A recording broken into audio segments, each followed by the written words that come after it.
માનનીય આમ આદમી પાર્ટીના ધારાસભ્ય ચેતરભાઈ વસાવા જ્યારે આજે સંકલનની મિટિંગમાં તાલુકા સંકલનની મિટિંગમાં ઉપસ્થિત હતા અને એમણે તાલુકા સંકલન મિટિંગમાં જે મનરેગા સહિત જેટલા પણ ભ્રષ્ટાચારો થયા છે એના એમણે પ્રશ્નો ઉઠાવ્યા, સવાલ કર્યા, તો ભાજપના કેટલાક કાર્યકર્તાઓ અને નેતાઓ જે ખરેખર સંકલનની મિટિંગમાં અપેક્ષિત પણ નથી એવા લોકોએ એમની ઉપર હાથાપાઈ કરી.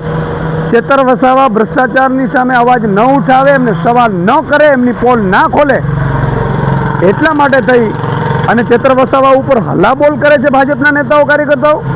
એટલું નહીં, જ્યારે ચેતર વસાવા પોલીસ સ્ટેશનમાં આમની વિરુદ્ધ ફરિયાદ લખાવવા જાય છે ત્યારે આ જ ભાજપવાળાઓ અને પોલીસ તંત્ર જાણે લોકશાહીની હત્યા કરતું હોય, જાણે ચૂંટાયેલા ધારાસભ્યને પણ બંધારણની રીતે જે હક મળે છે એ પણ છીનવી લેતા હોય એમ ચેતરભાઈ વસાવાની ફરિયાદ લેવી તો દૂર, એમની ઉપર FIR ખોટી કરી દે છે કે એમણે લાપા માર્યા ને એમણે હાથાપાઈ કરીને.